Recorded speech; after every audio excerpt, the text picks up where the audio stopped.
perundangan Islam di zaman Rasulullah sallallahu alaihi wasallam. Di zaman Rasulullah sallam, para ulama membahagikan fasal kepada dua. Satu, zaman Mekah, fasal yang dipanggil zaman Mekah, dan yang kedua zaman Madinah. Kenapa para ulama membahagikan dua fasal? Kerana kedua-dua zaman itu, zaman Mekah dan zaman Madinah, terdapat perbezaan yang banyak dari sudut perundangan dan juga pembentukan perundangan. Perbezaan yang banyak.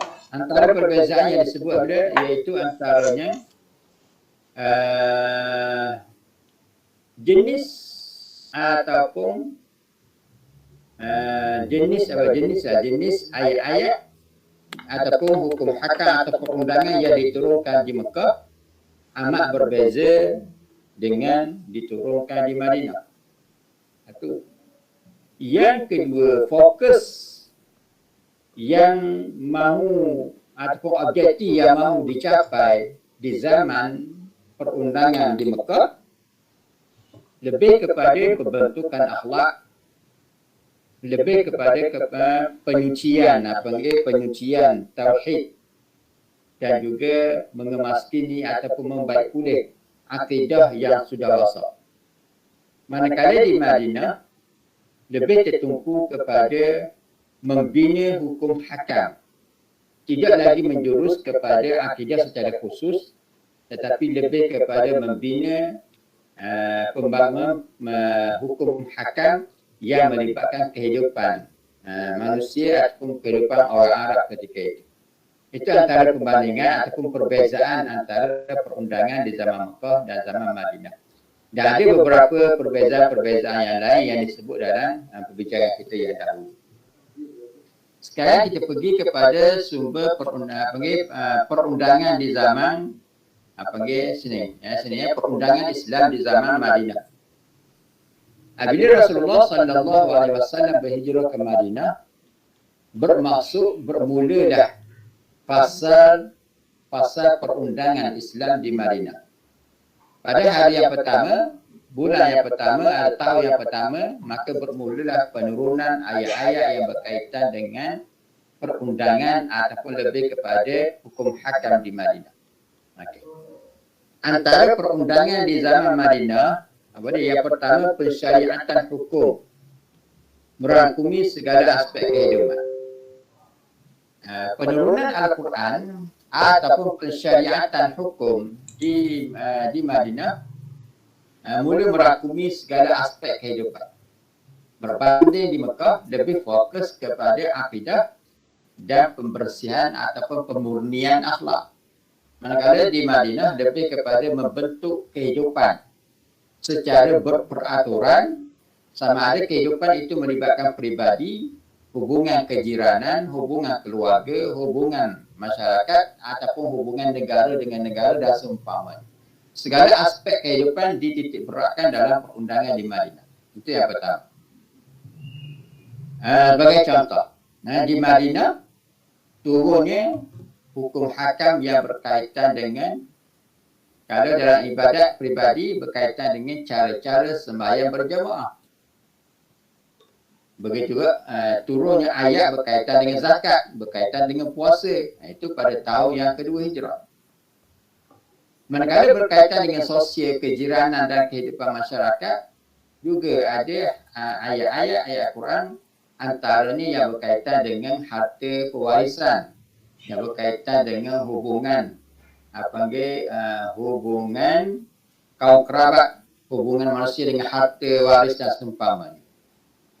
Dalam konteks negara, ada beberapa ayat-ayat yang berkaitan dengan hubungan negara dalam memberi perlindungan politik, perlindungan nyawa kepada mana-mana orang yang memohon perlindungan dengan Madinah. Begitu juga ada ayat-ayat yang berkaitan dengan hubungan damai.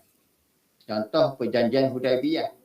Dan juga mana-mana perjanjian yang berlaku antara Rasulullah SAW dan umat Islam dengan penduduk Madinah yang terdiri daripada golongan Yahudi, golongan munafik, Nasrani dan seumpamanya. Jadi dalam konteks bernegara, maka dibentuk yang dipanggil piagam negara. Yang mana piagam negara itu asasnya diambil daripada Al-Quran dan Sunnah Nabi SAW. Menunjukkan kepada kita adanya pensyariatan ataupun berlakunya pensyariatan Islam di Madinah lebih kepada pembentukan hukum hakam yang melibatkan segala aspek kehidupan. Yang kedua, pensyariatan hukum yang berlaku di Madinah sama juga di Mekah secara berperingkat. Banyak hukum-hukum yang berkaitan dengan kehidupan masyarakat dilaksanakan secara berperingkat. Antara contoh yang paling mudah ialah berkaitan dengan pengharaman arak. Peringkat yang pertama, arak itu diharamkan. Pada peringkat awal, arak tidak diharamkan. Bahkan diceritakan tentang kebaikan pohon tamar dan juga pohon anggur. Disebut dalam Al-Quran kelebihan kebaikan pokok tamar. Daripada pokok tamar itulah mereka mengambil buah-buahannya dan berlaku pendebungaannya dan akhirnya dan dibuat minuman dan ada kebaikan pada pokok tamar. Bukan sekadar buahnya, bahkan batang dan pelepah-pelepah dan sebagainya. Itu peringkat yang pertama. Peringkat yang kedua, apabila ditanya kepada Rasulullah SAW tentang air yang diambil daripada sumber pokok tamar, itu buah. Bila buah tamar itu diperang menjadi arak, apakah hukum minum air itu? Kerana kadang-kadang peminumnya menjadi mabuk, menjadi pening dan sebagainya.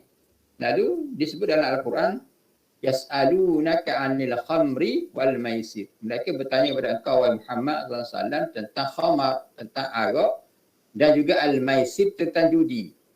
Sebab apa? Sebab pada peringkat awal Islam mengatakan an-nakhl, pokok tamar itu bagus. Tapi ada di antara sebahagian orang Arab menjadikan buah tamar itu sebagai jus dan diperang. Kalau semasa jus diminum tidak ada masalah, tapi diperang menyebabkan dia jadi masam, mabuk dan sebagainya. Maka ada sebagian sahabat tanya, macam mana status arak yang diambil daripada buah tamar ataupun status arak yang diambil daripada buah anggur? Lalu dijawab, kul fihi ma ithmun. Katakanlah wahai Muhammad, pada arak dan judi itu ada dosa, ismun. Wa ithmuhu wa manafi'u kul fihi ma ithmun wa manafi'u linnas. Ada manfaatnya. Buah tamar yang dijadikan jus ada manfaat. Arak yang dijadikan minuman ada manfaat dari sudut kewangan, dari sudut perniagaan, menguntungkan perniagaan. Ada kebaikan dia, bukan tidak ada. Wa ismuhu ma akbaru min naf'ihima, tapi Nabi kata tetapi kemudaratan, kerosakan yang terhasil daripada judi dan arak itu lebih besar. Manfaat ada tapi mudarat lebih besar. Maka bila mudarat lebih besar, tidak ada nilainya kita guna sesuatu dalam keadaan ada mudarat. Kita guna sesuatu dengan harapan ada manfaat, dengan tujuan untuk mengambil manfaat. Tapi mudaratnya lebih besar menyebabkan manfaat itu tenggelam, seolah-olah tidak wujud. Jadi bila mudarat itu lebih besar, manfaat itu lebih kecil, maka tidak ada untung kita guna. Kita berniaga ada kebaikan, ada keuntungan. Tapi kalau perniagaan yang kita buat itu bersifat rugi, bankrupt, maka tidak ada untung kita berniaga begitu. Gitulah. Jadi begitulah. Istilah arak ni ada kebaikan, ada manfaat. Ada kebaikan, manfaat dan ada kemudaratan. Cuma wa ismuhu ma akbaru min naf'ihima. Keburukan itu lebih besar. Peringkat yang kedua ini tidak menyatakan tentang pengharaman. Hanya dinyatakan tentang adanya mudarat, adanya manfaat pada arak dan judi. Peringkat yang seterusnya, yang ketiga, apabila berlaku ada individu yang mengerjakan sembahyang dan keadaan mabuk. Lalu diturunkan ayat peringkat ketiga, wala taqrabus salata wa antum sukara. Jangan kamu menghampiri sembahyang dalam keadaan kamu mabuk. Ayat ini juga belum lagi menjelaskan tentang pengharaman. Ia hanya menjelaskan batasan peminum arak. Kalau nak minum, pastikan minum sebelum mengerjakan sembahyang. Sebab bila sembahyang ni, dia melibatkan dialog bacaan Al-Quran, dialog kita dengan Allah Ta'ala. Jadi janganlah ketika berdialog, ketika baca Al-Quran itu banyak kesilapan. banyak kesilapan dan kesalahan ketika membaca ketika sembahyang, maka sewajarnya bagi orang yang hendak melaksanakan sembahyang menjauhi arak ketika itu. Okey. Bila tiba waktu sembahyang jangan minum arak. Itu peringkat yang ketiga menceritakan tentang penetapan waktu yang sewajar yang boleh untuk minum arak. Kemudian peringkat yang keempat barulah diturun. Yas'alunaka 'anil khamri wal innamal khamru wal maisiru wal ansab wal azlamu rijsun min 'amali syaitan fajtanibu. Wahai orang beriman, sesungguhnya arak, judi, tenung nasib, sembah berhala dan sebagainya itu rijsun min 'amali syaitan, merupakan suatu benda yang najis dan dia merupakan suatu amalan syaitan, fajtanibu, maka hendaklah kamu jauhi. Itu contoh. Jadi 4 peringkat. Peringkat yang keempat barulah dinyatakan tentang pengharaman. Begitu juga contoh yang lain bab puasa. Peringkat awal para sahabat berpuasa ialah puasa Ashura. Kemudian selepas itu berlakulah puasa-puasa yang lain sehinggalah ditetapkan kewajipan puasa di bulan Ramadan. Itu puasa. Hukuman zina, contoh hukuman zina peringkat awal dikenakan hukuman kurun di dalam rumah. Tapi bila dah sampai satu masa dikenakan hukuman sebat kepada orang yang berzina yang belum kahwin dan hukuman rajam kepada yang sudah kahwin. Okay.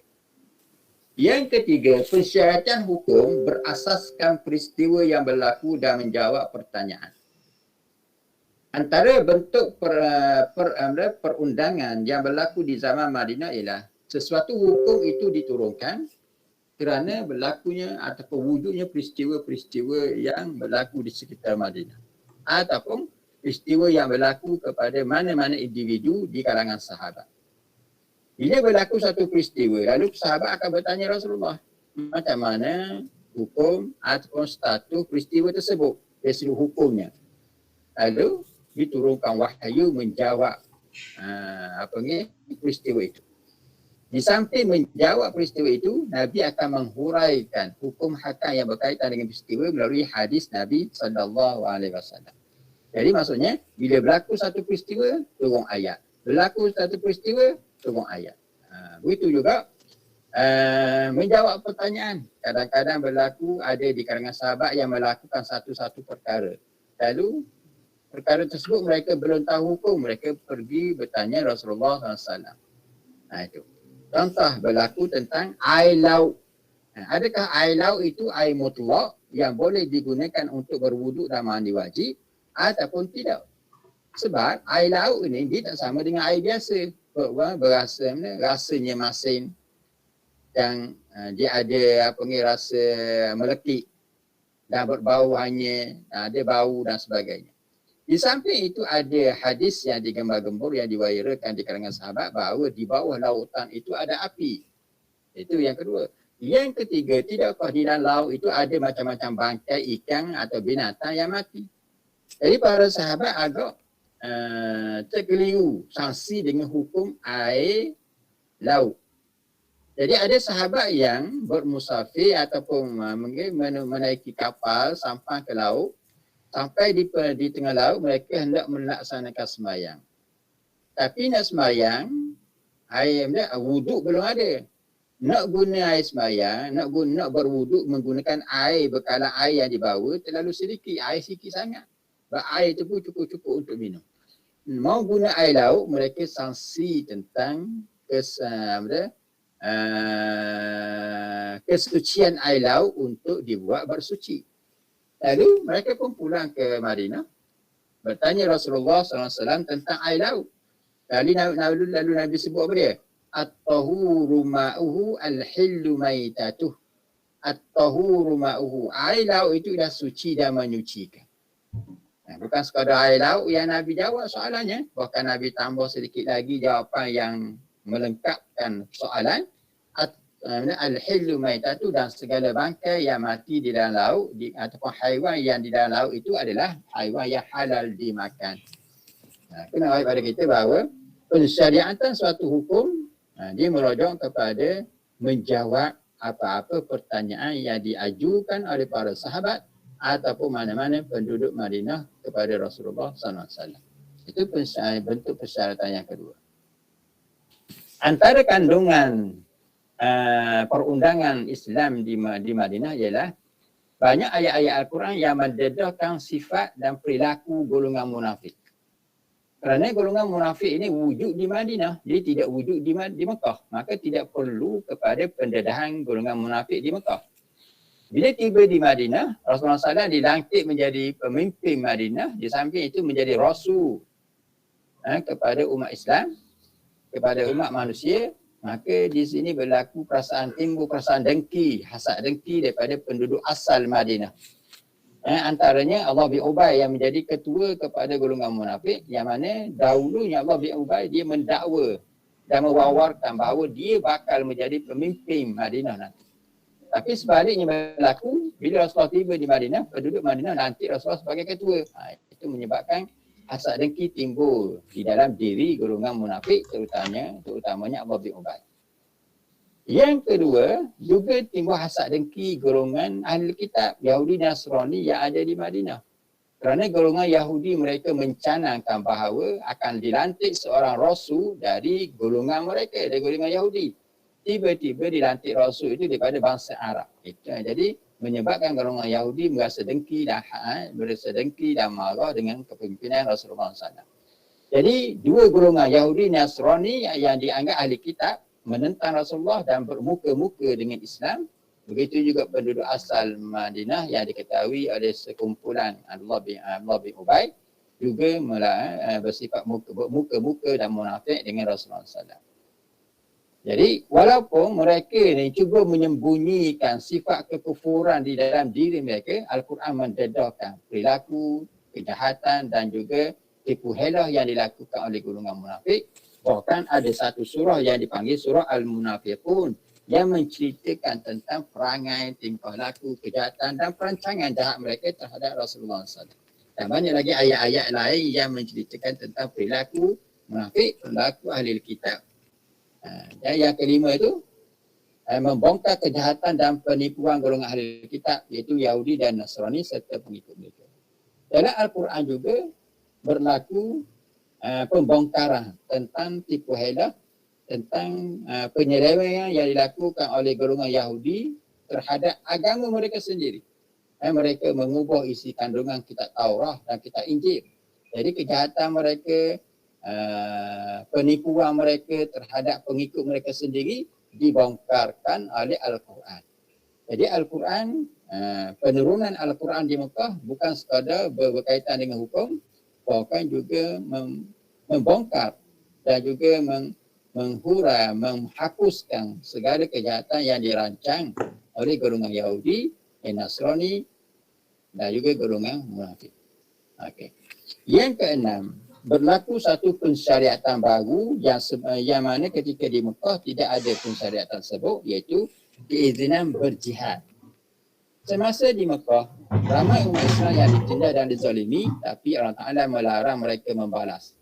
Allah Ta'ala meminta mereka, mengarahkan mereka bersabar terhadap kejahatan itu. Walaupun umat Islam boleh membalas, tapi pada peringkat Mekah, didikan akidah dan akhlak lebih utama. Bila tiba di Madinah, mereka sudah ada tanah air, sudah ada kekuatan, sudah ada negara, pemimpin dan undang-undang yang berdaulat di negara mereka di Madinah. Maka ketika itu diizinkan berjihad pada tahun kedua Hijrah. Sebelum berlaku peperangan Badar, maka keizinan berjihad itu dengan tujuan mempertahankan diri dan mempertahankan tanah air serta agama Islam disyariatkan. Jadi perang Badar yang berlaku pada tahun 2 Hijrah merupakan suatu bukti tentang bahawa jihad itu dengan tujuan mempertahankan Islam diri dan tanah air dibenarkan oleh syarak dan diizinkan dengan nas Al-Quran dan hadis Nabi SAW, yang mana Rasulullah sendiri yang terlibat dalam medan perang. Okay. Jadi bukan sekadar Al-Quran yang menjelaskan tentang pensyariatan jihad, bahkan bahkan ada hadis-hadis Nabi SAW berkaitan dengan perkara tersebut. Okey, habis itu bentuk antara bentuk secara umum perundangan Islam di zaman Madinah. Okey, sumber perundangan Islam di zaman Madinah. Pertama Al-Quran. Wahyu Allah Ta'ala, kalamullah Ta'ala yang diturunkan kepada Rasulullah SAW melalui perantaraan Jibril. Jadi Al-Quran merupakan asas ataupun sumber utama sumber utama bagi perundangan Islam. Al-Quran adalah kalamullah yang diturunkan kepada Rasulullah SAW dengan bahasa Arab. Jadi kalau Al-Quran itu ditulis dengan bukan bahasa Arab, ditulis Melayu contoh, BIS, Millah, ditulis bahasa Melayu, maka itu tidak dinamakan Al-Quran. Al-Quran mesti bahasa Arab. Kalau tulisannya dalam bentuk Melayu, maka dia tidak dianggap sebagai Al-Quran. Disampaikan secara mutawatir, maksudnya secara satu kelompok daripada Rasulullah kepada para sahabat dengan kelompok yang ramai, daripada sahabat kepada tabi'in kelompok yang ramai, maka begitulah. Disampaikan, diwarisi Al-Quran itu secara mutawatir dan juga secara musyafah, secara daripada mulut kepada mulut. Dia anggap ibadat dengan membacanya. Bila baca Al-Quran dapat pahala sebagai pahala ibadat. Al-Quran dimulai dengan surah Al-Fatihah dan disudahi dengan surah An-Nas. Itu boleh tengok sendirilah definisi Al-Quran. Okey. Bentuk penurunan Al-Quran sama ada di Mekah ataupun di Madinah, penurunannya adalah secara berperingkat mengikut peristiwa yang berlaku serta kemunasabahan tempat dan waktu. Jadi Al-Quran itu diturunkan sebagaimana kita sebut tadi berlaku secara peristiwa. Kalau peristiwa begini, peristiwa berlaku perdebatan antara Rasulullah dengan kafir Quraisy, maka turun ayat yang mendokong Rasulullah SAW ketika perdebatan itu. Kalau ayat itu berkaitan dengan hukum hakam, maka diturunkan ayat itu secara berperingkat-peringkat untuk menjelaskan tentang hukum hakam. Contoh hukum hakam yang lain berkaitan dengan iddah bagi perempuan yang kematian suami. Peringkat awal di zaman penghijrah jahiliyah, perempuan yang kematian suami mereka akan tidak dibenarkan kahwin selama-lamanya. Bahkan kadang-kadang berpuluh tahun tidak dibenarkan kahwin kerana menangisi kematian suami. Bila Al-Quran Islam datang, Islam membataskan selama 2 tahun sahaja. Kemudian oleh kerana 2 tahun itu satu tempoh yang agak lama, maka dipendekkan kepada 4 bulan 10 hari. Itu pada kita peringkat penetapan hukum yang berlaku di Madinah. Kenapa peringkat-peringkat itu berlaku? Kerana mereka melihat kepada kemunasabahan tempat dan waktu serta adat yang diamalkan oleh masyarakat. Al-Quran tidak diturunkan sekaligus kerana dia boleh membebankan kehidupan masyarakat itu. Yang kedua, bentuk penurunan Al-Quran juga ialah diturunkan sempena menjawab soalan. Kadang-kadang soalan yang ditujukan kepada Rasulullah SAW itu oleh golongan Yahudi. Sengaja bertanya Rasulullah dengan tujuan untuk menguji kerasulan dan kenabian Rasulullah SAW. Bukan mereka mahu ilmu pun, mereka datang untuk menguji. Adakah betul ni Rasulullah ni sebagai Rasul yang diutuskan ataupun sekadar dakwaan saja? Lalu bila golongan Yahudi menanya beberapa soalan, Nabi akan jawab berdasarkan kepada Al-Quran. Contoh, golongan Yahudi, mereka tahu bahawa Nabi Muhammad SAW bakal dilantik dan antara ilmu Nabi ni ialah Nabi tidak tanda ilmu ataupun tanda kebenaran seorang Rasul ialah Nabi Rasul tidak didedahkan ilmu berkaitan dengan roh. Tidak didetailkan berkaitan dengan roh. Hanya sedikit sahaja. Itu bukti kenabian. Lalu para orang golongan Yahudi ni sengaja mahu buktikan betul atau tidak Nabi ni mengetahui secara sedikit saja atau mungkin tidak tahu tentang roh. Sebab roh ni benda yang tak nampak. Adakah Nabi tahu ataupun tidak? Mereka tahu. Golongan Yahudi sudah tahu bahawa roh ini adalah suatu ilmu yang tersembunyi yang tidak didedahkan kepada Rasulullah SAW. Lalu Yahudi tanya kepada Rasulullah SAW tentang status roh. Macam mana kejadian dia, rupa dan sebagainya. Lalu turun Al-Quran. Yas'alunaka 'anir ruh. Mereka golongan Yahudi yang Nasrani tanya Rasulullah tentang roh. Qulir ruhu min amri rabbi wa ma utitum minal ilmi illa qalila. Katakanlah, jawablah wahai Muhammad tentang soalan itu. Qulir ruh min amri rabbi. Ruh itu urusan Tuhan aku. Maksudnya ilmu berkaitan dengan roh tak banyak yang aku tahu. Nabi royak betul-betul. Bila Nabi kata urusan roh itu urusan Allah Ta'ala, maka dia bertepatan dengan apa yang disebut dalam kitab Taurat dan Injil.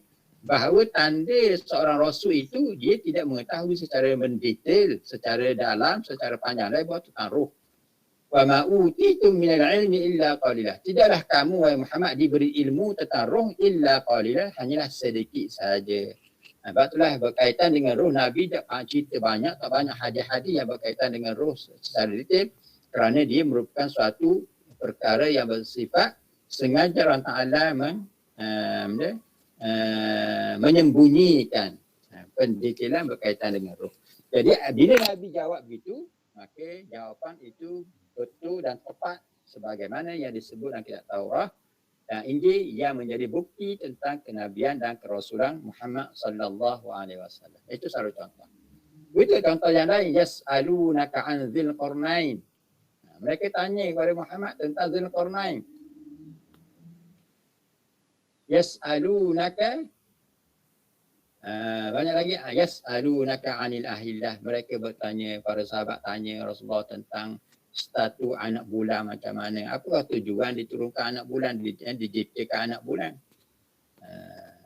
Lalu dia disebut yas'alunaka 'anil ahillah kul hiya mawaqitu linnas. Katakanlah Muhammad, hilal atau kemunculan bulan itu dia merupakan waktu-waktu bagi manusia dalam menetapkan kehidupan mereka. Apa dia antara waktunya untuk menentukan ibadat, sebagai menentukan perjalanan hari dan sebagainya. Jadi nak ayat pada kita, banyak ayat Al-Quran yang diturunkan kerana menjawab beberapa soalan yang berlaga di dalam kehidupan masyarakat Arab. Dan jawapan yang dikemukakan itu tidaklah bersifat panjang lebar. Kerana kita sebut tadi, bentuk penurunan Al-Quran adalah menjawab soalan, tidak bersifat andaian. Jadi apa yang berlaku zaman Rasulullah SAW tidak mendetailkan sesuatu yang tidak berlaku dan tidak mengandaikan perkara yang tidak berlaku, bahkan tidak menjawab apa-apa soalan andaian. Sebab andaian ni tidak ada lagi. Bila tidak ada lagi, nak jawab macam mana? Itu benda ya. Yang ketiga, ada juga antara Al-Quran ataupun ayat-ayat yang diturunkan tanpa sebarang peristiwa. Ada juga. Ada berkaitan ayat-ayat yang turun menjelaskan, menceritakan tentang hukum terus tanpa didahului dengan sebarang peristiwa ataupun apa-apa pertanyaan ataupun apa-apa sebab. Tapi diturunkan ayat itu, dijelaskan sebabnya secara umum untuk diamalkan oleh para sahabat. Jadi kepada kita ada 3 bentuk penurunan Al-Quran. Satu, ayat Quran diturunkan berperingkat. Yang kedua berperingkat mengikut tempat peristiwa dan kemunasabahan. Yang kedua berkaitan Al-Quran itu diturunkan kerana menjawab beberapa soalan. Dan yang ketiga, ada Al-Quran yang diturunkan tanpa sebarang peristiwa dan tanpa sebarang persoalan. Hanya diturunkan untuk menetapkan hukum hakam. Yang ini ada beberapa contoh-contoh yang Ustaz tak sebut contoh di sini. Dia ada contoh banyak dalam Al-Quran. Okey, seterusnya. Kenapa Al-Quran diturunkan secara berperingkat, turun sikit-sikit? Kenapa? Jawapannya ialah, pertama untuk menguatkan dan mengukuhkan hati dan jiwa Rasulullah SAW untuk mengendari dan memahami ayat Al-Quran. Bila Al-Quran itu turun sikit-sikit, tujuannya supaya Nabi mudah hafal, mudah ingat dan menjiwai ayat itu. Selepas lekat dalam tubuh Nabi, lalu dia mudah untuk diamalkan. Kalau turun sekaligus, nak ingat pun banyak, nak faham pun payah. Jadi nak beramal macam mana? Perlu makan masa yang panjang nak beramal kalau turun sekaligus. Jadi kalau turun sikit-sikit, dapat hafal ayat itu, faham maksud ayat itu dan dapat diamalkan, lalu diajar kepada para sahabat. Bila diajar pada para sahabat, maka sahabat pun nak faham ayat itu, nak hafal ayat itu, nak menjiwai ayat itu dan mengamalkannya, perlu kepada masa, Jadi munasabahlah satu-satu ayat diturunkan secara sedikit demi sedikit dengan tujuan untuk mudah diamalkan di samping menghafal dan memahaminya.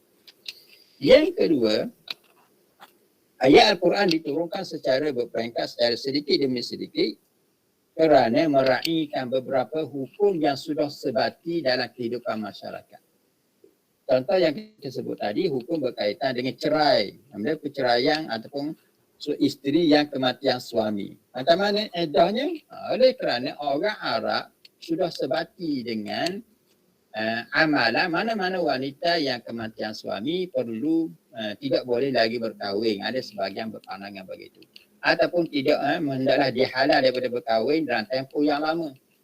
Jadi menghalang seseorang perempuan dengan sebab kematian suami daripada berkahwin dan tempoh yang lama itu satu penyiksaan dan pendirian atau penderaan terhadap jiwa dan juga rohani seseorang perempuan. Allah Ta'ala lebih mengetahui situasi seorang perempuan yang perlu kepada seorang lelaki yang mengurus melindungi kehidupan dia. Jadi untuk menghapuskan adat yang agak lama, maka dibuat secara berperingkat. Mula-mula perempuan yang kematian suami diberi tempoh 2 tahun sahaja. 2 tahun satu masa yang lama. Tempoh 2 tahun. Okey. Selepas berapa lama kemudian dihapuskan dengan 4 bulan 10 hari. Begitu juga dengan kaedah anak angkat. Peringkat awal, orang Arab Quraisy menganggapkan bahawa anak angkat ini adalah semacam anak kandung. Bahkan mereka meletakkan bin anak angkat itu kepada ayah angkat. Jadi seolah-olah anak angkat itu anak kandung yang boleh warisi harta pusaka dan sebagainya. Bila Islam, itu yang pertama. Yang kedua, mereka menganggapkan mana-mana isteri kepada anak angkat ibarat Islam dia anak mentua anak mentua, menantu kepada si ayah. Sedangkan Islam tidak menganggap begitu. Anak angkat ini anak orang lain, cuma hanya dijaga oleh seorang. Lalu Islam datang membasmikan penetapan anak angkat yang diberikan kepada si ayah dan juga mengharuskan seseorang ayah mengahwini isteri kepada anak angkatnya. Itu berlaku peristiwa di Madinah. Yang ketiga, memudahkan para sahabat mengingati, memahami dan beramal dengan hukum-hukum tersebut. Bila ayat Quran diturunkan kepada Rasulullah, kemudian diajar pada para sahabat. Jadi untuk diajar, untuk dipahami, dihafal, perlu masa, perlu ketika. Jadi kalau diturunkan banyak, jadi nak hafal, nak mudah, nak ingat agak sukar. Bagi adalah wajar diturunkan sedikit-sedikit untuk memudahkan para sahabat memahami dan mempelajari Al-Quran di samping beramal dengan kandungan isi Al-Quran itu. Yang keempat, tidak membebankan umat Islam dengan kewujudan hukum baru. Kadang-kadang ada suatu hukum yang diturunkan, Al-Quran yang diturunkan itu tidak didahului oleh hukum-hukum yang lain. Maksudnya turun satu ayat yang berkaitan dengan hukum yang baru. Jadi kalau hukum baru ni turun banyak sangat, dia boleh membebankan para sahabat untuk beramal. Mungkin akan berlaku pertindihan amalan. Tidak mana satu yang perlu dahulukan begini-begini dan sebagainya. Jadi adalah wajar satu-satu hukum diturunkan pada satu-satu ketika dan waktu untuk membolehkan para sahabat beramal dengan satu-satu perkara. Selepas beramal, datang ayat lain pula beramal lagi, datang ayat lain pula beramal lagi. Begitulah.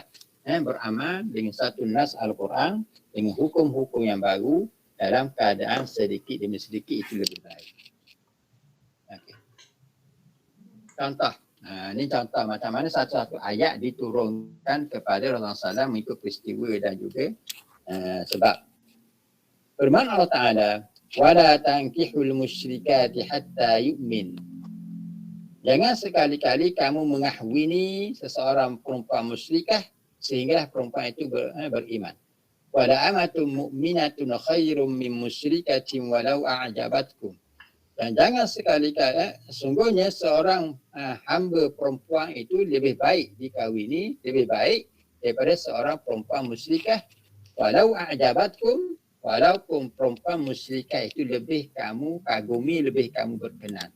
tetap lebih baik mengahwini seorang hamba perempuan, walaupun hamba perempuan itu kurang kamu berkenal, mungkin dari sudut rupa paras dan sebagainya. Wala tunkihul musyrikin hatta yu'minu, dan jangan kamu mengahwini mana-mana lelaki yang musyrikin sehingga lelaki itu beriman. Tidak boleh mana-mana perempuan muslimah mengahwini lelaki musyrikin sehingga lelaki itu beriman lebih dahulu. Sebab apa? Wala 'abdun mu'minun khairum min musyrikin. Seorang hamba yang beriman itu lebih baik dimiliki, dikahwini oleh seorang perempuan daripada seorang mengahwini seorang musyrik, lelaki musyrik. Walau a'jabakum, walaupun lelaki musyrik itu lebih kamu berkenan. Maksudnya Allah Ta'ala menganjurkan supaya mengambil orang yang beriman. Jangan sekali-kali mengahwini golongan musyrik. Alasan Allah Ta'ala ialah ulaika yad'una ila an-nar. Kerana golongan musyrikin ini, kalau kamu kahwini mereka, boleh jadi satu masa dan pasti mereka akan mengajak kamu kepada agama mereka. Mengajak kamu murtad. Wala'iyadzubillah, itu satu benda yang bahaya. Yad'una ila an-nar, mereka akan menyeru kamu, mengajak kamu ke arah neraka. Iaitu boleh jadi dia mengajak kamu menukar agama Islam kepada agama mereka. Wallahu yad'u ila al-jannati wal maghfirati bi'iznih. Sedangkan Allah Ta'ala mengajak manusia itu ke arah syurga, keredaan Allah Ta'ala dan juga keampunan dengan izin Allah Ta'ala. Jadi mengajak pada syurga dan keampunan tidak lain kecuali mesti beriman. Jadi kalau seorang perempuan muslimah yang mahu kekal dalam agama, maka dia kena kahwin seorang lelaki yang muslim supaya dia mendapat balasan syurga, redha Allah Ta'ala dan keampunannya. Okey. Ayat ini turun berkaitan dengan satu peristiwa. Ayat ini turun ada sebab dia. Sebabnya diturunkan sempena kisah seorang sahabat iaitu Murtid Al-Ghanawi. Murtid Al-Ghanawi ini suatu ketika Rasulullah SAW telah memerintahkan beliau supaya pergi ke Mekah dengan tujuan untuk membawa keluar beberapa individu yang sebelum ini tidak mampu berhijrah bersama Rasulullah SAW ke Madinah. Mereka nak hijrah tapi dihalang kerana kesihatan, kerana mereka ini tidak mampu, dihalang oleh golongan bangsawan Quraisy yang menzalimi, yang menahan mereka. Lalu mereka terpaksa berada di Mekah beberapa ketika. Bila sampai satu masa Islam sudah kuat, lalu Rasulullah mengutuskan Murtid Al-Ghanawi bawa semula umat Islam yang ada di Mekah tu ke Madinah. Bila Murtid Al-Ghanawi sampai di Mekah, beliau bertemu dengan seorang perempuan musyrikah yang dikenali di zaman Mekah dulu. Perempuan tu sudah dikenali, cuma Murtid Al-Ghanawi sudah masuk Islam, manakala perempuan itu masih kekal musyrikah. Bila bertemu, dan memang bukan itu tujuan Murtid Al-Ghanawi pergi ke Mekah. Tujuan dia nak bawa sahabat-sahabat yang masih ada di Mekah ke Madinah. Tapi bertemu, tiba-tiba bertemu, lalu perempuan itu mengajak Murtid Al-Ghanawi berkahwin. Dan Murtid Al-Ghanawi memang berkenan dengan perempuan itu.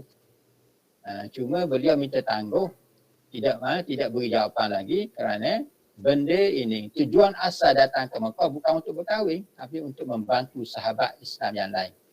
Jadi beliau minta tangguh, lalu bila dibawa orang Islam ke Madinah, lalu Murtid Al-Ghanawi bertanya Rasulullah tentang ada seorang perempuan musyrikah yang menawar diri untuk berkahwin dengan dia. Macam mana? Ya, status saya boleh tidak kahwin dengan musyrikah?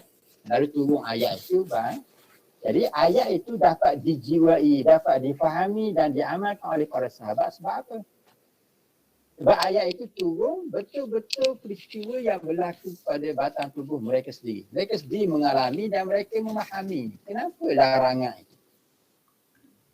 Walaupun diturunkan kepada seorang individu, tapi dia adalah hukum yang bersifat sejagat, merakumi semua umat Islam dilarang mengahwini musyrikah. Kenapa dilarang? Sedangkan musyrikah itu baik. Jadi tu ayat sebut wallahu yad'u ilal jannah, manakala musyrikah yad'u ilan nar.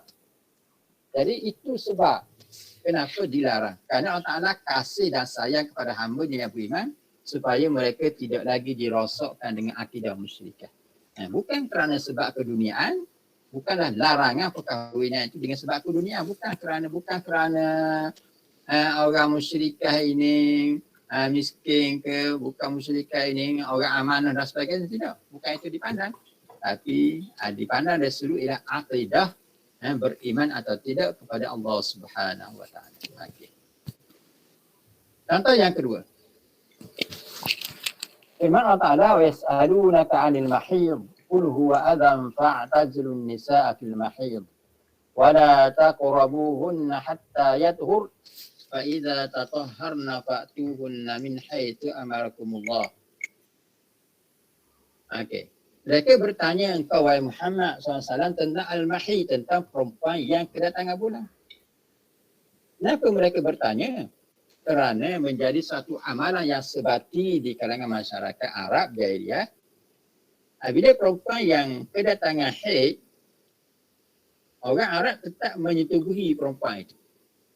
Mereka tetap menyetubuhi isteri, sama ada isteri itu datang bulan atau tidak, mereka tetap setubuhi. Satu. Yang kedua, pada pandangan masyarakat Arab, perempuan yang datang haid ini merupakan perempuan pengotor. Ada masalah. Jadi ada sebahagian daripada kabilah-kabilah tertentu yang mengasingkan perempuan yang haid ini di tempat yang tertentu, tidak boleh keluar rumah kecuali selepas suci. Bahkan mereka yang ada juga sebahagian kabilah menganggapkan bahawa perempuan yang kedatangan haid tidak boleh makan bersama sebab kotor. Kata itu amalan yang berlaku di sebahagian kabilah Arab. Jadi untuk membersihkan pemikiran dan juga amalan yang sudah sebati itu, lalu di Madinah mereka tanya Rasulullah, macam mana status haid ni? Adakah Islam memahami tentang perempuan yang haid sama dengan apa yang dipahami oleh masyarakat Arab? Lalu dijawab kul, kata kalau Muhammad jawab soalan itu, huwa azan. Haid darah itu, azan darah itu memang penyakit. Bila penyakit, jangan hampiri penyakit. Maksudnya jangan kamu menyetubuhi perempuan ketika dia darah. Dia ada darah. Kerana darah itu dah kotor penyakit. Tapi bukan perempuan itu yang kotor. Fa'tazilun nisa fil mahid, maka jangan kamu menghampiri, maksudnya jangan kamu setubuhi dia. Fa'tazilu di sini maksudnya bukan kamu menjauhi diri dengan mengasingkan dia. Fa'tazilu maka adalah kamu mengasingkan, maksudnya jangan kamu setubuhi. Wala taqrabuhunna hatta yathur, jangan kamu hampiri sehingga dia suci. Jadi ayatnya ada dua benda. Satu, huwa azan, darah itu kotor. Tapi bukan perempuan itu pengotor, itu darah. Jadi jangan sekali-kali kamu mengasingkan perempuan dan dilarang dan tidak mengapa makan bersama. Dalam satu hidangan, makan satu meja, kerana perempuan itu okey, dia manusia biasa. Yang kotornya darah, bukan perempuan itu. Itu. Yang kedua, oleh kerana ada kotoran pada kemaluan perempuan, maka jangan kamu setubuhi. Jadi ayat ini cuba membaik pulih semula kefahaman. Jadi bukan sekadar menjawab soalan tentang hukum hatam, bahkan memurnikan semula kesilapan fahaman bangsa Arab terhadap wanita yang kedatangan bulan. Itu nak balik pada kita. Itu turun ayat berkaitan dengan sesuatu soalan. Okey, contohnya. Dah banyak lagi contoh lain yang Ustaz nak sebut sini. Harus cari contoh sendiri. Okey. Kemudian seterusnya kita tengok sumber perundangan di zaman ini kita ada Al-Quran. Al-Quran kita sudah sentuh tadi. Yang kedua As-Sunnah dan yang ketiga ijtihad Rasulullah SAW. Jadi faham kepada kita sumber perundangan di zaman Rasulullah ada tiga. Satu Al-Quran dan kedua As-Sunnah. Al-Quran dan As-Sunnah bolehlah kita kata dalam satu baku kerana kedua-dua itu datang daripada Allah Ta'ala secara wahyu, cuma dalam bentuk berbeza. Al-Quran direct, kata-kata, lafaz dan maksudnya daripada Allah Ta'ala. Manakala As-Sunnah, lafaz maksudnya daripada Allah Ta'ala tapi lafaznya daripada Nabi SAW. Beza itu sikit. Yang ketiga ini adalah ijtihad, kefahaman seorang sendiri dalam sesuatu perkara. Yang kita akan bincang satu persatu. Okey, definisi Al-Quran kita dah bincang tadi tentang Al-Quran ini ditulis dalam mukjizat yang diturunkan kepada Rasulullah SAW melalui perantaraan malaikat Jibril, dipindahkan kepada kita secara mutawatir, tertulis dalam mushaf sebagai ibadat dengan membacanya, dimulai dengan surah Al-Fatihah dan disudahi dengan surah An-Nas. Itu Al-Quran. Kita dah bincang panjang, kita tidak detailkan definisi dan juga ilmu berkaitan dengan Al-Quran kerana itu berkaitan dengan Al-Quran wa Sunnah dibincang di program yang lain. Okay. Manakala as-sunnah pula ialah apa-apa yang datang daripada Rasulullah, sama ada yang datang itu merupakan perbuatan, ucapan, pengakuan, akhlak, tingkah laku, peribadi dan sifat semula jadi. Okeylah. Ini definisi sunnah menurut ulama al-hadis. Apa-apa yang datang daripada Rasulullah itu dikira sunnah. Sama ada yang datang itu ucapan, perbuatan, pengakuan, ataupun yang datang itu ada akhlak yang ditunjukkan oleh Rasulullah, ataupun mana-mana perbuatan atau tingkah laku peribadi Rasulullah sebagai manusia. Okey.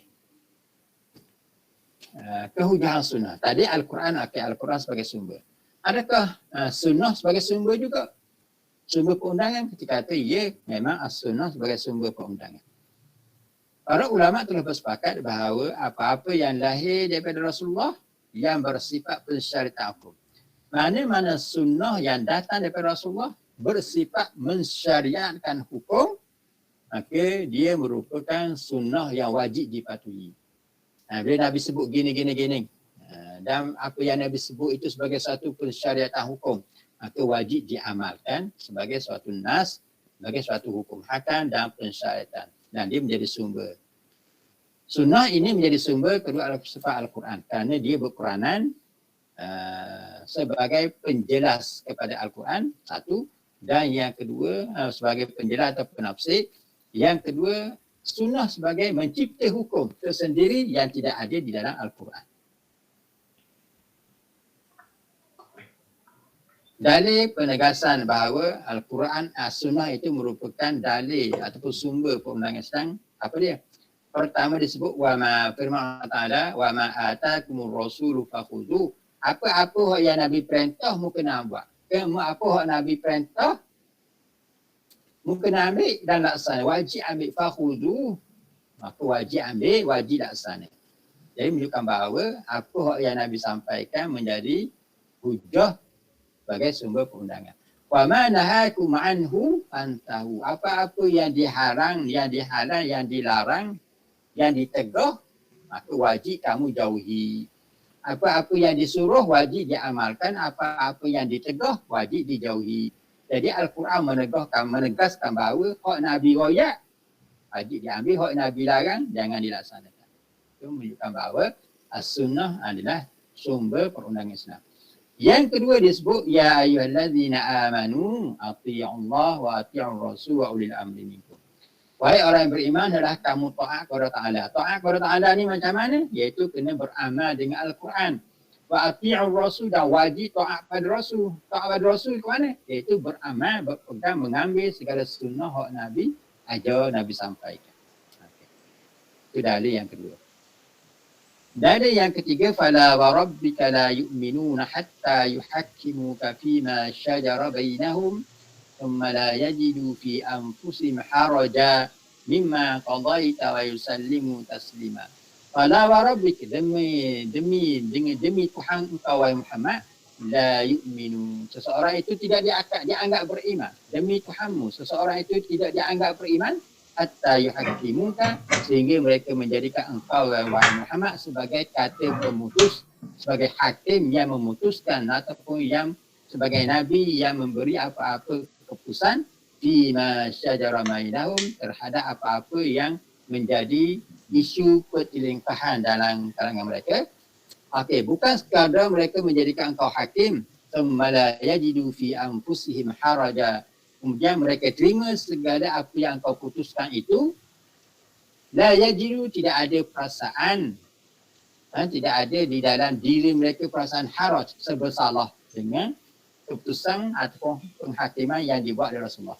Jadi ayat ini menunjukkan bahawa apa-apa yang Nabi sebut, Nabi putuskan, Nabi hukumkan, wajib terima tanpa sebarang keraguan.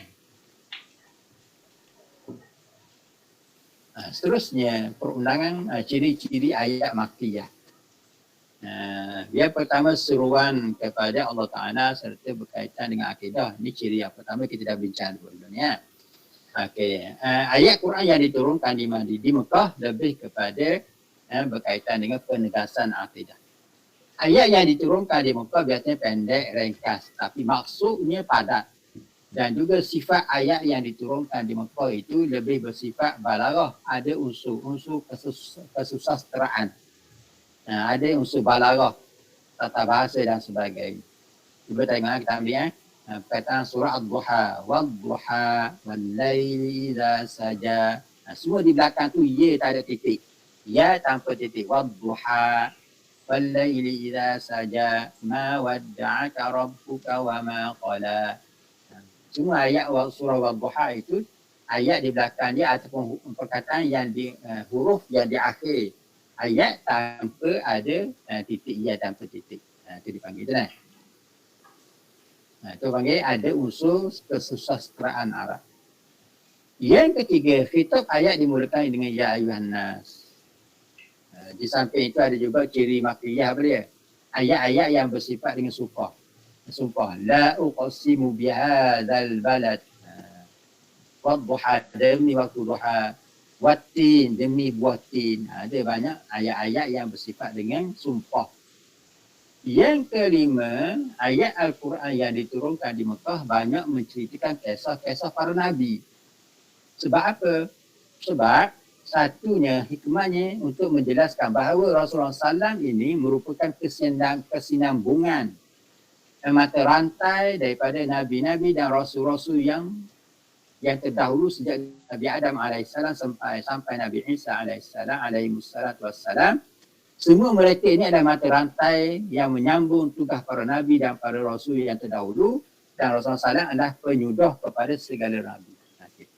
Yang kedua, kenapa diceritakan kisah para Nabi? Kerana sebagaimana kita bincang dahulu, orang Arab ini mereka mencari rezeki melalui pelayaran perniagaan.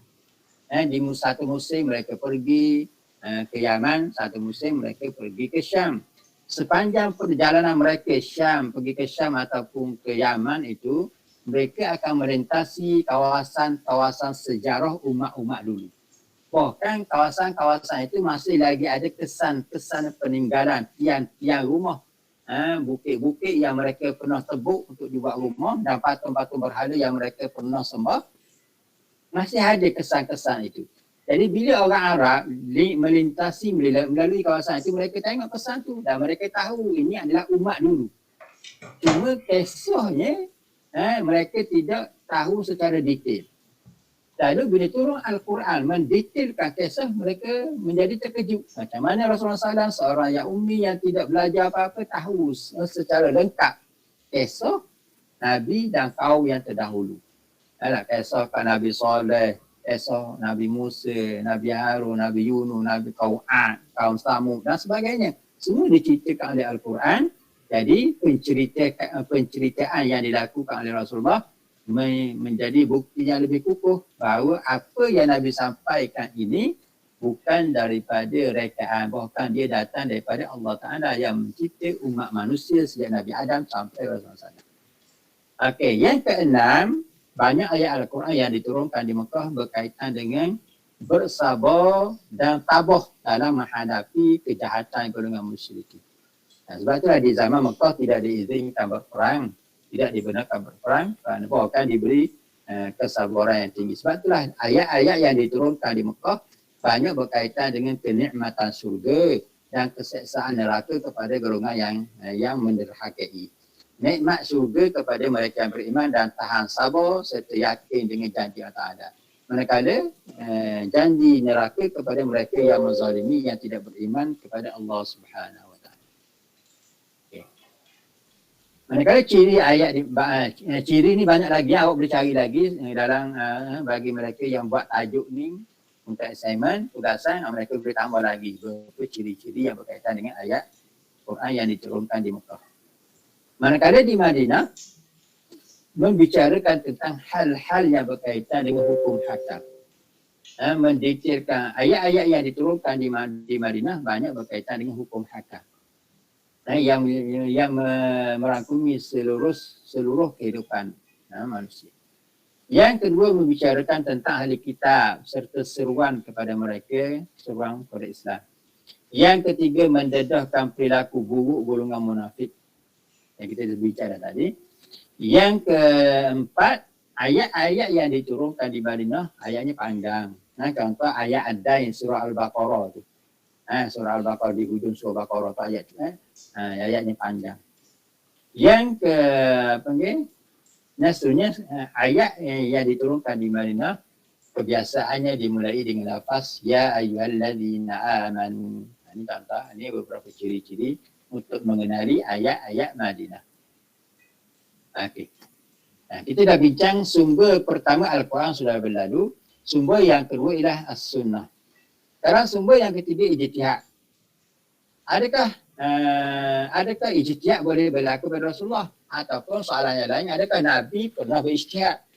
Jawab dia, ya, memang Nabi pernah berijtihad. Itu yang pertama. Soalan yang kedua, adakah Nabi diizinkan oleh Allah Ta'ala itu berijtihad? Jawabnya, ya. Allah Ta'ala mengizinkan Nabi berijtihad dalam beberapa peristiwa dan ijtihad Rasulullah itu dianggap sebagai sumber perundangan. Yang ketiga, adakah ijtihad Rasulullah sebagai sumber perundangan? Ya. Ini dibuktikan dengan jika sekiranya ijtihad Rasulullah itu silap, akan turun Al-Quran membetulkan kesilapan. Jika ijtihad Rasulullah itu betul, maka kadang-kadang turun Al-Quran yang menyokong, bahkan kadang-kadang tidak diturunkan ayat yang menyokong. Bila tidak diturunkan ayat, bermaksud ijtihad Rasulullah itu betul. Kalau diturunkan ayat terhadap ijtihad Rasulullah yang betul itu, dia sebagai satu penegasan tentang benarnya ijtihad Rasulullah. Jadi ijtihad Rasulullah memang mendapat keizinan Allah Ta'ala. Yang kedua, memang secara realiti dan praktikal Nabi berijtihad. Dan yang ketiga, ijtihad Rasulullah adalah sumber perundangan Islam yang telah ditegaskan oleh Al-Quran itu sendiri. Okey, habis yang itu. Yang kedua, adakah para sahabat berijtihad? Ya, jawabnya, ya, memang sahabat juga pernah berijtihad. Yang soalan yang kedua, adakah ijtihad Rasulullah, ijtihad para sahabat diizinkan oleh Allah Ta'ala dan Rasulnya? Jawabnya, ya, memang sahabat dibenarkan berijtihad. Soalan yang ketiga, dibenarkan ijtihad oleh Rasulullah. Yang ketiga, adakah ijtihad para sahabat sebagai sumber perundangan? Jawabnya tidak. Para sahabat yang berijtihad, maka ijtihad para sahabat tidak dijadikan sebagai sumber perundangan. Bahkan ijtihad yang dilakukan oleh para sahabat hanya dalam batasan sebagai suatu latihan ataupun praktikal ataupun apa panggil latihan makmal untuk membolehkan para sahabat biasa dengan ijtihad dan melatih sahabat dengan kemahiran berijtihad dengan kaedah-kaedah dan peraturan-peraturan. Jadi ijtihad sahabat bukan sebagai sumber perundangan kerana apa-apa ijtihad yang dilakukan oleh sahabat akan dinilai diputuskan oleh Rasulullah SAW berdasarkan wahyu. Yang pertama. Yang kedua, ijtihad para sahabat adalah sebagai satu latihan untuk jangka masa yang panjang. Kalaulah berlaku selepas kewafatan Rasulullah, sahabat perlu berijtihad, mereka sudah ada latihan dan sudah terlatih untuk berijtihad. Itu tujuannya. Jadi ijtihad para sahabat di zaman Rasulullah hanya sebagai satu latihan untuk memantapkan keilmuan dan kehebatan dan juga kepakaran sahabat dalam mengeluarkan satu-satu hukum. Okey, jadi sahabat memang berijtihad dan secara realitinya praktikalnya berijtihad diizinkan oleh Allah dan Rasulnya, tetapi ijtihad para sahabat bukan sebagai sumber, hanya sekadar latihan untuk memantapkan ilmu yang bakal mereka amalkan selepas kewafatan para sahabat dan selepas kewafatan Rasulullah SAW. Okey, contoh. Ini contoh hadis macam mana Nabi berijtihad. Nabi sebut, laula an asyqa ala ummati la amartuhum bis-siwaki 'inda kulli salah. Kalaulah tidak membebankan ke atas umatku, nescaya aku memerintahkan umatku bersiwak, bersugi ketika setiap kali nak sembahyang. Jadi hadis ini Nabi sebut, Nabi berhasrat untuk mewajibkan bersugi ketika setiap kali sembahyang. Setiap kali nak sembahyang, Nabi berhasrat mewajibkan hukum itu. Tapi sebelum Nabi mewajibkan hukum, Nabi buat pertimbangan dulu. Agak-agaklah mewajibkan bersugi setiap kali nak sembahyang ni membebankan sedap. Nabi fikir-fikir, Nabi tengok, main buat penilaian. Rupanya mewajibkan bersugi setiap kali nak sembahyang ni boleh jadi sembahyang fardu atau sembahyang sunat. Dia agak membebankan sebab sembahyang banyak. Jadi bila membebankan, Nabi tidak mahu membebankan para sahabat. Di samping itu juga prinsip Islam juga tidak bersifat membebankan dalam mengamalkan hukum syarak. Maka justru itulah Nabi tidak jadi untuk mewajibkan. Jadi hukum bersiwak hanya sekadar sunnah, tidak jadi wajib kerana Nabi bimbang kewajiban itu membebankan. Jadi tidak ada nilai, tidak ada erti kita buat ibadat dalam keadaan terbeban. Terbeban dengan ibadat. Okey. Yang pertama, maksudnya Nabi membuat pertimbangan dari sudut bebanan amalan itu. Hadis yang kedua, laula qaumuka hadithu ahdin bi kufrin la banaitul ka'bata ala qawa'id Ibrahim.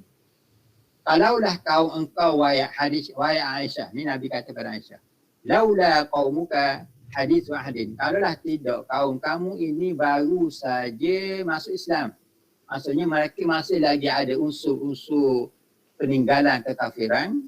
Labanaitul Ka'bah, nescaya aku akan bina Ka'bah mengikut plan Nabi Ibrahim, qawaid mengikut asas yang ditetapkan oleh Nabi Ibrahim.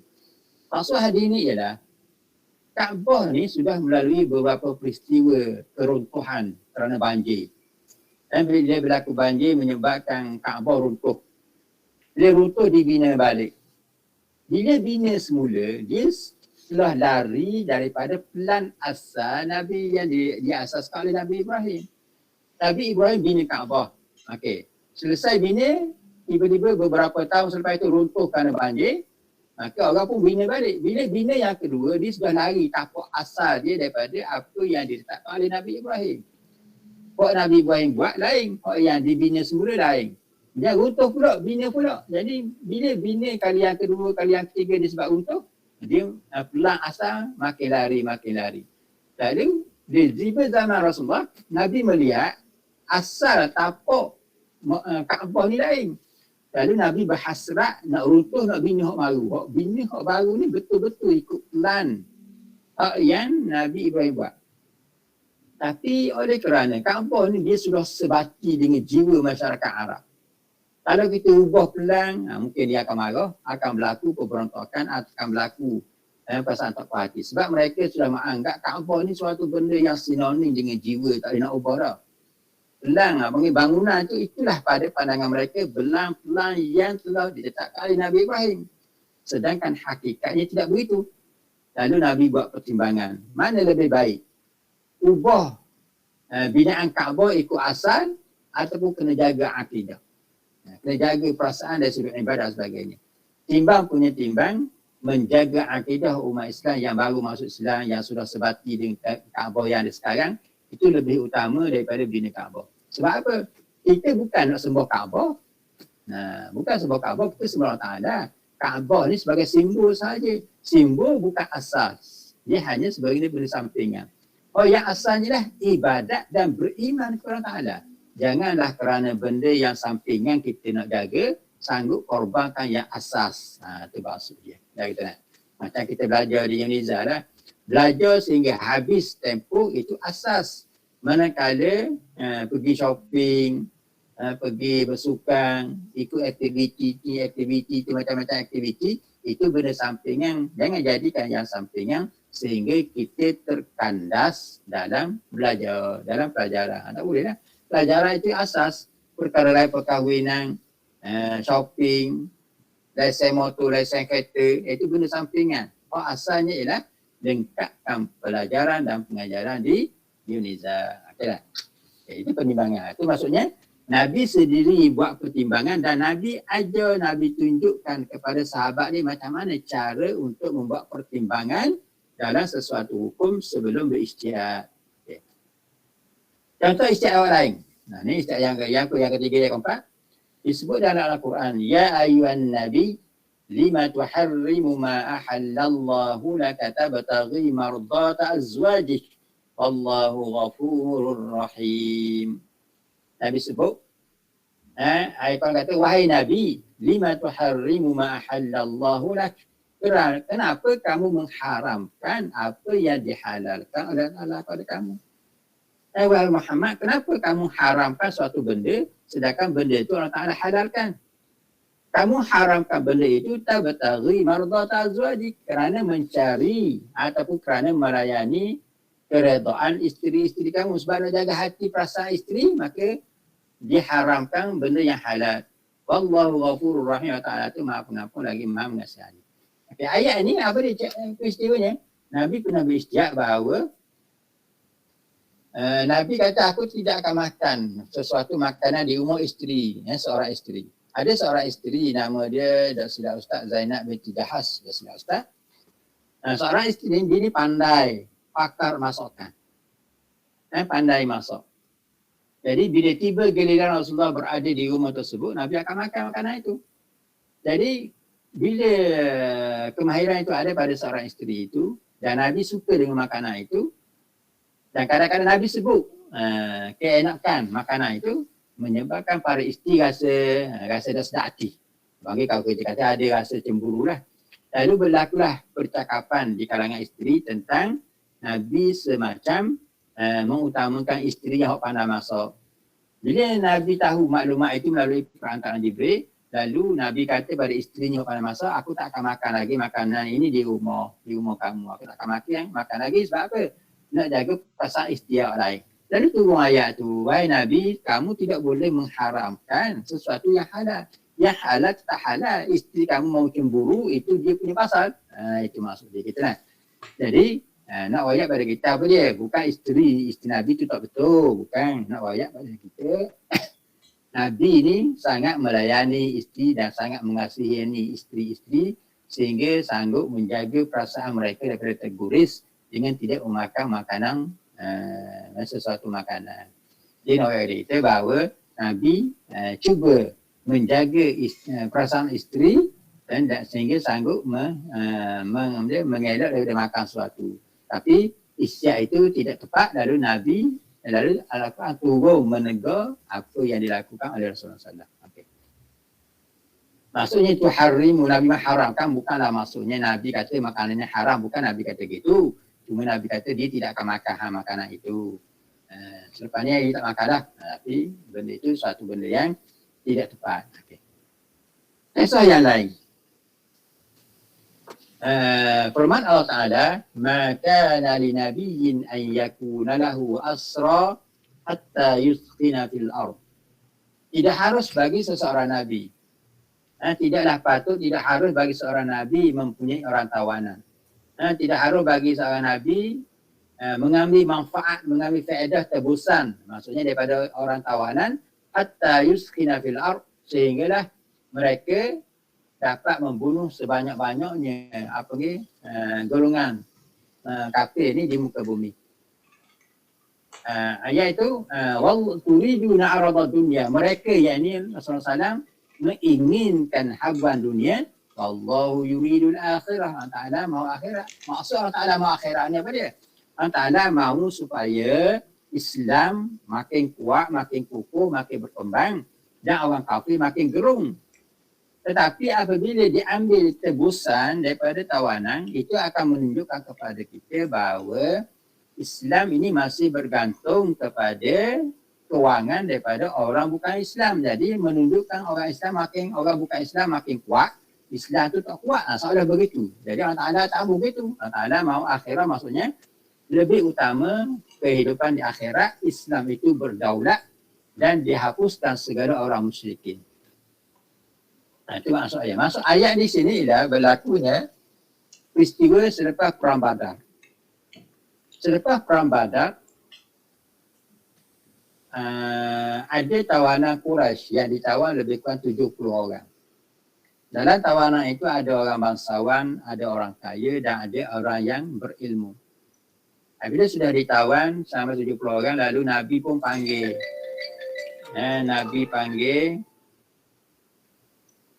Nabi panggil Abu Bakar dan Sayyidina Umar bertanya, apakah pandangan kamu terhadap tawanan ini? Abu Bakar memberi cadangan supaya mana-mana tawanan Badar yang datang daripada golongan bangsawan yang ada kewangan, mereka boleh tebus diri mereka dengan wang dan dengan harta. Jadi yang ada duit tebuslah dan dibebaskan. Manakala tawanan yang tidak ada kemampuan kewangan tapi ada kemahiran ilmu ataupun kemahiran pertukangan dan sebagainya, mereka diberi pilihan untuk mengajar anak-anak penduduk Madinah sehingga menjadi pandai dan mereka bebas. Itu pandangan Abu Bakar. Maksudnya tawanan boleh tebus diri mereka sama ada dengan membayar ataupun dengan mengajar ilmu. Lalu Nabi tanya pandangan Sayyidina Umar. Sayyidina Umar kata, wahai Rasulullah, mereka ini pernah mengkhianati kita, menzalimi kita semasa di Makkah. Dan sekarang, pada pandangan saya, mereka perlu dibunuh. Ini pandangan Sayyidina Umar. Sayyidina Umar mencadangkan semua tawanan itu dibunuh. Lalu Rasulullah SAW terima pandangan Sayyidina Abu Bakar dengan cara tebusan. Bila ni Nabi membuat tebusan itu, melaksanakan perintah tebusan, maka turunlah ayat yang menegur pilihan Rasulullah itu tidak tepat.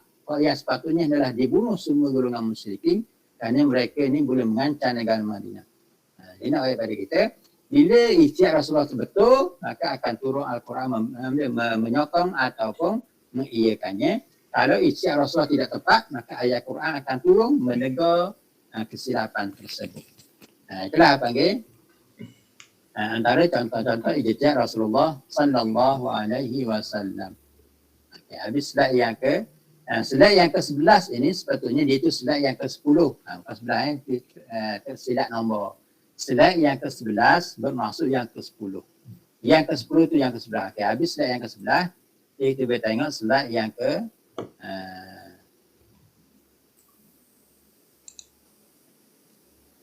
slide yang seterusnya.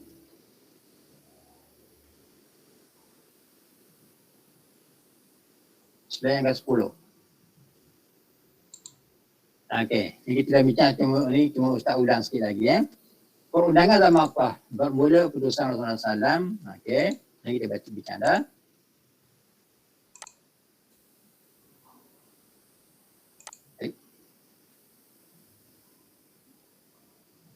Nampak nota kan?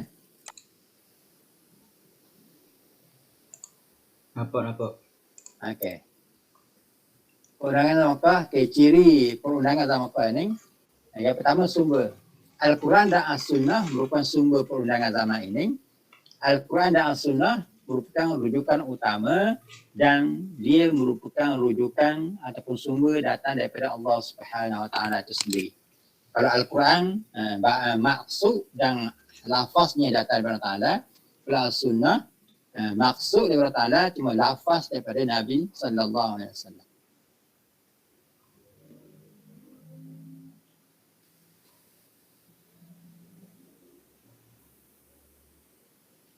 Ini ayat yang mengatakan bahawa wajib ikut Nabi lah. Kita baca dah tadi, sebagai ulangan saja. Yang kedua, sumber penafsiran. Sumber tadi sumber rujukan. Sumber penafsiran adalah Rasulullah sendiri. Maksudnya apa yang kita sebut tadi, ijtihad para sahabat tidak dianggap sumber sebab sahabat tidak berhak untuk menafsirkan. Rasulullah sahaja yang menafsirkan, sama ada tafsiran Rasulullah terhadap sumber Al-Quran itu daripada ucapan ataupun tafsiran itu daripada perbuatan atau pengakuan ataupun tingkah laku ataupun mana-mana ijtihad Rasulullah SAW. Jadi segala yang lahir daripada Rasulullah yang kita panggil sunnah itu sama ada ucapan, perbuatan, pengakuan dan sebagainya adalah tafsiran dan pendetailan terhadap apa yang dinyatakan oleh Al-Quran. Okay. Kemudian syariat Islam yang ada di zaman zaman Madinah tu, Mekah dan Madinah itu tidak mengandai-andaikan istiwa atau peristiwa. Maksudnya Al-Quran turun mengikut apa yang berlaku. Peristiwa yang bakal berlaku itu tidak diceritakan Al-Quran. Itu kebanyakan hukum tidak Al-Quran tidak menceritakan hukum-hukum yang bakal berlaku. Kalau benda yang bakal berlaku itu berkaitan dengan kiamat atau akidah itu cerita lain. Tidak berusaha untuk meluaskan sebab-sebab kepada perincian hukum. Zaman Rasulullah, bila kata arak itu haram, akhirnya haram. Sahabat dah tanya dah, kalau kandungan alkoholnya gini, kurang sikit gini, kalau arak itu dibekukan hukum gana-gana, tak ada. Soalan tu tak timbul. Yang kata haram terus. Sama ada dicari betul tak fikir, kata haram terus. Pakai begitu je. Jadi pendetailan itu datang selepas zaman Khulafa' Rasyidin. Jadi dari zaman Rasulullah dan zaman Khulafaur Rasyidin mereka tidak perincikan apa-apa hukum. Mereka pakai PK aja. Gitu. Jadi usaha pengumpulan dan pembukaan hukum. Zaman Rasulullah tidak ada usaha-usaha yang dilakukan oleh para sahabat untuk menghimpun segala hukum-hukum yang ada di dalam satu naskah. Tidak, semuanya itu dihafal dalam kepala. Hukum dan dalil sebab semua dalam kepala. Mereka tidak bukukan, tidak himpun dalam satu naskah, penulisan dan sebagainya. Okay. Yang keempat, tiada ruang perbezaan. Tidak ada tanda-tanda perbezaan hukum. Sebab apa? Sebab hukum hanya satu, iaitu datang daripada Rasulullah SAW yang diambil daripada Allah Ta'ala. Kalau berlaku kesilapan, maka akan datang Al-Quran yang membetulkan kesilapan. Dalam peristiwa kita sebut tadi. Maksudnya, apa-apa perbezaan pandangan tidak wujud. Panggil perbezaan yang boleh melibatkan hukum berbeza masalah tidak ada. Sebab Nabi akan memutuskan suatu benda. Okay. Jadi sahabat terima sahaja apa Nabi sebut. Yang kelima, mudah difahami serta dicernakan. Sebab Al-Quran tu turun sikit-sikit, turun satu-satu tak banyak, maka boleh difahami dan dicerna, diamalkan. Yang keenam, kesempurnaan syariat dengan kewafatan Rasulullah SAW. Bila Nabi meninggal dunia, maka syariat itu menjadi sempurna dan lengkap. Okey. Asas perundangan di zaman ini taisir, maksudnya tidak bersifat membebankan. Mudah. Ada munharat tidak bersifat membebankan. Bukan ada unsur-unsur rukhsah. Itu yang disebut tadi kita baca hadis Nabi laula an asyqa ala ummati, jika sekiranya tidak bersifat membebankan. Maksudnya asas pensyariatan di zaman Islam, di zaman awal Islam adalah tidak bersifat mudah dan tidak membebankan umat Islam untuk beramal. Yang kedua, kurang bebanan. Taklif syarat tak banyak. Semayang 5 kali sehari. Tak sampai 50 ke 100 ke. Puasa hak wajib sebulan saja, setahun. Tak banyak. Ada. Okey. Dan begitu ibadat-ibadat yang lain. Yang ketiga, pensyariatan hukum selari dengan kemaslahatan manusia. Kebanyakan hukum, bukan semua hukum yang diturunkan oleh Ta'ala kepada Rasulullah untuk diamalkan oleh manusia, hukum tersebut adalah sesuatu yang menepati dengan maslahah kejadian manusia dan kehidupan mereka. Okey. Contoh dia yang kita kata bahawa selari dengan maslahah dan tidak membebankan dia. Wujud beberapa pemasukkan. Ada beberapa hukum yang dimasukkan. Dulu hukumnya begini, kemudian diringankan, dimasukkan. Sebab apa? Sebab dulu hukum begini, sebab apa? Kerana sudah sebati dengan amalan masyarakat. Yang Islam melihat bahawa dia perlu diringankan, maka tukar pada hukum yang lain. Kan dimasuk. Ada hukum nasah dan masuk, ada yang dihapuskan ataupun yang ditukar, yang modified dan sebagainya. Hukum syarat sebahagiannya dibina atas asas hukum. Okey. Hukum dan hukum hakam yang diturunkan kadang-kadang dibina di atas asas uruf. Maksudnya melihat keadaan masyarakat. Boleh jadi masyarakat begini, maka hukumnya begini. Masyarakat begini, maka hukum begini. Tengok pada suasana kehidupan. Perkara yang sudah menjadi budaya adat resam masyarakat, maka hukum ikut adat resam. Bila adat resam itu berubah, maka diutukar hukum yang lain pula. Itu tengok pada keadaan. Contoh hukum syarat punya ilah. Ada hukum-hukum tertentu yang disebut sebabnya, ilahnya. Kenapa hukumnya wajib? Sebab dia begini. Kenapa sunat begini? Kenapa makruh begini? Contoh, zakat wajib kepada mu'allaf. Zaman Rasulullah dan zaman para sahabat, zaman Abu Bakar, zakat diberi pada mu'allaf. Sebab, kemudian zaman Sayyidina Umar tak bagi zakat pada mu'allaf. Kerana Sayyidina Umar melihat zakat kepada mu'allaf di zamannya tidak perlu. Kerana ilah atau sebab sudah pun berubah.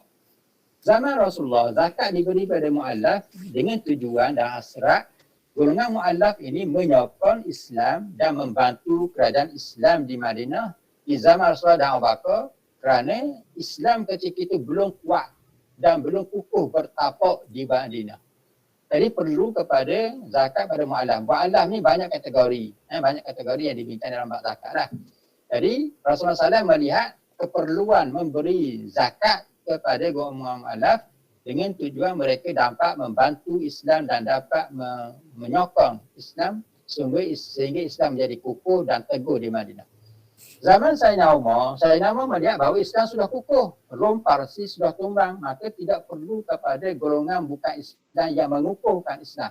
Maka zakat tidak diberi kepada mu'alaf kerana Sayyidina Umar melihat tidak ada sebab dan kewajaran serta kemunasabahan untuk diberi zakat lagi. Jadi golongan mu'alaf hanya diberi dua pilihan, sama ada bersama dengan Islam ataupun dia itu bertukar menjadi kufur. Kalau itu kufur, mereka murtad, kita akan bunuh. Kalau mereka kekal dalam Islam, alhamdulillah. Kalau ada satu kumpulan mu'alaf yang enggan masuk Islam dan dia belum masuk Islam, tak ada masalah. Sebab Islam sudah kuat di zaman Sayyidina Umar. Yang kedua, Islam hukum disyaratkan dengan terikat dengan maslahah yang kita sebut tadi lah. Banyak hukum-hukum yang berubah kerana kemaslahatan tertentu. Kita akan bincang dalam contoh yang lain. Hukum-hukum syarat terikat dengan keadaan atau suasana. Ini contoh kisah unta di zaman Sayyidina Osman. Zaman Rasulullah SAW, zaman Abu Bakar dan zaman Sayyidina Umar, mana-mana unta yang berkeliaran di Madinah dibiarkan, tidak ditangkap ataupun tidak tidak diwairakan. Unta siapa tak perlu. Dibiarkan sebab unta itu dia ada dia boleh cari makanan sendiri dan balik ke rumah, balik ke kandang dia sendiri. Itu zaman Rasulullah. Zaman Sayyidina Osman arahkan mana-mana unta yang berkeliaran di sekitar Madinah ditangkap dan dimaklumkan, diwairakan supaya tuannya datang ambil. Lalu sahabat tanya kepada Osman, "Wahai Osman, zaman Rasulullah, zaman Abu Bakar, zaman Sayyidina Umar, unta tidak ditangkap yang berkeliaran di Madinah. Tapi zaman engkau tangkap." Lalu Osman kata, zaman Rasulullah dengan zaman saya ada suasana yang berbeza. Zaman Rasulullah, zaman Abu Bakar dan zaman Sayyidina Umar, masyarakat berada dalam suasana yang baik dan berakhlak, tidak suka mencuri. Zaman saya ni zaman ramai orang jahat. Orang yang luar dari Madinah sudah ramai yang datang ke Madinah, bermutawtir di Madinah, bermukim di Madinah. Jadi saya bimbang unta-unta yang berkeliaran di Madinah ni akan hilang seekor demi seekor kerana dirompok oleh individu yang ada di Madinah. Kerana akhlak mereka tidak lagi sebaik akhlak yang ada di zaman Sayyidina Abu Bakar, Sayyidina Umar dan zaman Rasulullah SAW.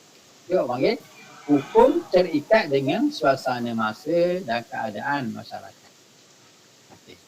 Sekian, terima kasih. Okey. Kita hanya ada baki satu slide lagi, iaitu slide yang ke-13.